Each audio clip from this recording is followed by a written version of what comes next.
To four sides TV. మీకు తెలుసా, రెండేళ్లలో భారత్లో ముగ్గురు ప్రధానులున్నారు. 1996లో బీజేపీ 161 సీట్లు సాధించి లోక్సభలో అతిపెద్ద పార్టీగా అవతరించింది. అటల్ బిహారీ వాజ్పేయి ప్రధానయ్యారు. కానీ ఆయన ప్రభుత్వం 13 రోజుల్లో పడిపోయింది. ఆ తర్వాత 13 పార్టీలతో సంకీర్ణ ప్రభుత్వం ఏర్పడింది. ప్రధానిగా హెచ్డి దేవగౌడ 1996 జూన్ 1 నుంచి 1997 ఏప్రిల్ 21 వరకు, అంటే 324 రోజులున్నారు. ఆపై కాంగ్రెస్ తన మద్దతును ఆయనకు ఉపసంహరించుకోగా, ఇంద్రకుమార్ గుజ్రాల్ 1997 ఏప్రిల్ 21 నుంచి 1998 మార్చి 19 వరకు ప్రధానిగా బాధ్యతలు నిర్వహించారు. రెండేళ్లలో మళ్లీ జరిగిన ముందస్తు ఎన్నికల్లో పూర్తిస్థాయి విజయం సాధించిన బీజేపీ ప్రభుత్వాన్ని ఏర్పాటు చేసింది. 1998 మార్చి 19 నుంచి 2004 మే 22 వరకు వాజ్పేయి ప్రధానిగా పూర్తి కాలం పనిచేశారు. రెండేళ్లలో ముగ్గురు ప్రధానులుండటానికి గల కారణాలను ఇప్పుడు తెలుసుకుందాం.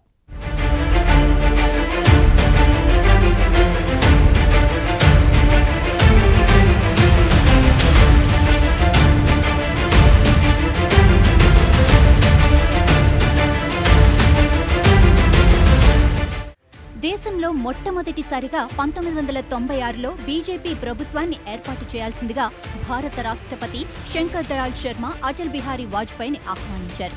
మే 15న ప్రమాణ స్వీకారం చేసిన కొత్త ప్రధానమంత్రికి పార్లమెంటులో మెజారిటీని నిరూపించుకోవటానికి 2 వారాల సమయం ఇచ్చారు. మే 31న జరిగిన మొదటి విశ్వాస ఓటింగ్కు కొన్ని వారాల ముందు ప్రాంతీయ పార్టీలు, ముస్లిం పార్టీల నుండి మద్దతును పొందేందుకు బీజేపీ ప్రయత్నించింది. అయితే 3.5 ఏళ్ల ముందు బీజేపీ బాబ్రీ మసీదును కూల్చివేశారు. దీంతో బీజేపీని అందరూ దూరం పెట్టారు. మహారాష్ట్రలోని బాల్ ఠాకరే ఆధీనంలోని శివసేన, పంజాబ్లోని ప్రకాష్ సింగ్ బాదల్ ఆధ్వర్యంలోని శిరోమణి అకాలీదళ్ బీజేపీతో జతకట్టాయి. మే 28న వాజ్పేయి 545 మంది పార్లమెంటు సభ్యులలో 200 మంది కంటే ఎక్కువ మంది నుండి మద్దతును ఏర్పాటు చేయలేరని అంగీకరించారు. తద్వారా విశ్వాస తీర్మానాన్ని ఎదుర్కోవటానికి బదులుగా రాజీనామా చేసి తన 13 రోజుల ప్రభుత్వాన్ని ముగించారు.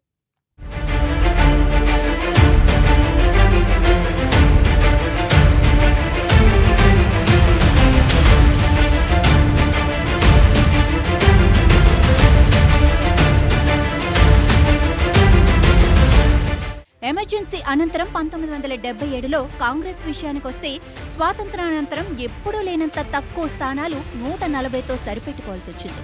జనతా గాలి వీచింది. పివి నరసింహారావు ఆధ్వర్యంలోని ఆంధ్రప్రదేశ్ నుంచి 22 మంది ఎంపీలు గెలిచారు. జనతా పార్టీ అధికారం చేపట్టింది. సంయుక్త ఉత్తరప్రదేశ్లో 85 సీట్లకు 52 సీట్లు గెలుచుకుంది. ఉమ్మడి మధ్యప్రదేశ్లో 40 సీట్లకు 27, హెచ్డి దేవగౌడ ప్రధానిగా పదవీ ప్రమాణం చేశారు. జనతాదళ్ 46 సీట్లు, సిపిఎం 32, బీఎస్పీ 11 సీట్లు గెలిచాయి. ఇందిరాగాంధీ మరణానంతరం 1984లో కాంగ్రెస్ రికార్డు స్థాయిలో సీట్లు గెలుపొందినప్పటికీ 5 ఏళ్ల తర్వాత కాంగ్రెస్ అనేక కష్ట నష్టాలు ఎదుర్కొంది. 1996 ఏప్రిల్ 27 నుంచి మే 7 వరకు జరిగిన 11వ లోక్సభ ఎన్నికలు జరిగాయి. ఏపీలోని నల్గొండలో 450 మంది బరిలో నిలిచారు. అయితే సిపిఐకి చెందిన బొమ్మగాని ధర్మభిక్షం గెలుపొందారు.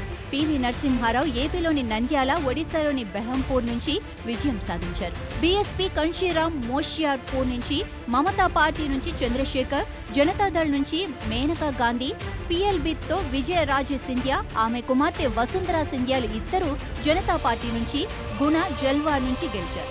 ములాయం సింగ్ యాదవ్ మొదటిసారి లోక్సభకు ఎన్నికయ్యారు. మరో 3 ఏళ్లకు ఆయన యూపీ ముఖ్యమంత్రిగా బాధ్యతలు స్వీకరించారు. బందిపోటు రాణి పూలన్ దేవి సమాజ్వాదీ పార్టీ తరపున మీర్జాపూర్ నుంచి ఎంపీగా ఎన్నికయ్యారు.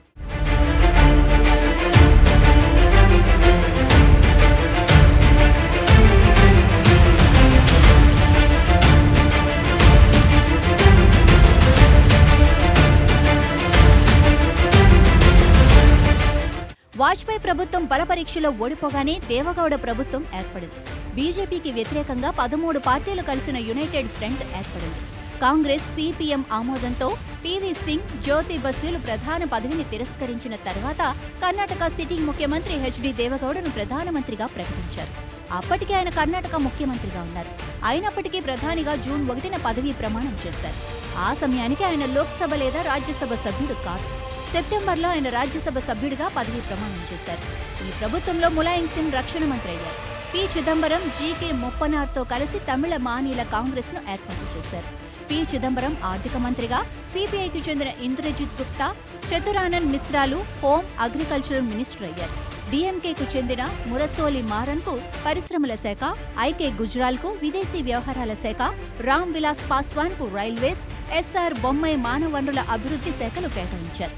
అయినప్పటికీ యునైటెడ్ ఫ్రంట్కు లోక్సభలో మెజారిటీ లేదు. 1997 మార్చి 30న 10 నెలల దేవగౌడ ప్రభుత్వానికి కాంగ్రెస్ మద్దతును ఉపసంహరించుకుంది. విశ్వాస పరీక్షలో పాల్గొనవలసి వచ్చింది. ఏప్రిల్ 1న బల పరీక్షలో ఓడిపోయింది.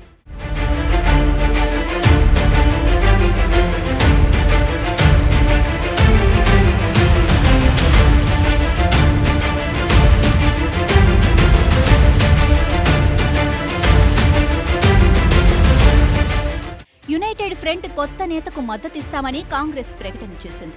దీంతో ములాయం, ముపనాళ్లు వరుసలోకొచ్చారు. అయితే నెమ్మదస్తుడైన గుజ్రాల్ అందరికీ ఆమోదయోగ్యమయ్యాడు. 1997 ఏప్రిల్ 21న ఐకే గుజ్రాల్ రాష్ట్రపతి భవన్లో ప్రధానిగా పదవీ ప్రమాణం చేశారు. సిపిఐఎం పార్టీకి చెందిన హరికిషన్ సింగ్ సుర్జీత్ ఒక ఇంటర్వ్యూలో మాట్లాడుతూ, ములాయం ప్రధానిగా ఉండటం లాలూ ప్రసాద్ యాదవ్కు ఇష్టం లేదని, అందువల్ల ఇద్దరూ లిస్టులో లేకుండా పోయారని తెలిపారు. శరద్ యాదవ్కు ప్రధానిగా ఉండటం ఇష్టం లేదు. గుజ్రాల్ 1997 ఏప్రిల్ 21న దేవగౌడ ప్రభుత్వంలో మంత్రిగా ప్రమాణ స్వీకారం చేశారు. అయినప్పటికీ ఆయన ప్రధాని అభ్యర్థిగా అందరికీ ఆమోదయోగ్యుడయ్యారు. రాజీవ్ గాంధీ హత్య అనంతరం 6 ఏళ్లకు 1997 నవంబర్లో రాజీవ్ హత్యపై జస్టిస్ చంద్ జైన్ కమిషన్ ఏర్పాటు చేశారు. అయితే కమిషన్లోని విషయాలు లీక్ కావడంతో పార్లమెంటులో చర్చ జరిగింది. డీఎంకే పాత్రమైన ప్రశ్నలు ఉదయించాయి. దీంతో డీఎంకేను యునైటెడ్ ఫ్రంట్ నుంచి తొలగించాలని యునైటెడ్ ఫ్రంట్ను కాంగ్రెస్ కోరింది. దీనికి ప్రధాని గుజ్రాల్ నిరాకరించారు. నెహ్రూ గాంధీ కుటుంబానికి 1979 నుంచి నమ్మకస్తుడైన సీతారాం కేసరి కాంగ్రెస్ పార్టీని నడిపిస్తున్నారు. 1997 నవంబర్ 28న కేసరి కాంగ్రెస్ మద్దతును ఉపసంహరించుకున్నారు. దీంతో లోక్సభ రద్దయింది. ఆపై జరిగిన ఎన్నికల్లో బీజేపీ ఇండిపెండెంట్గా ప్రభుత్వాన్ని ఏర్పాటు చేసింది. 1998 మార్చి 19 నుంచి 2004 మే 22 వరకు వాజ్పేయి ప్రధానిగా పూర్తి కాలం పనిచేశారు.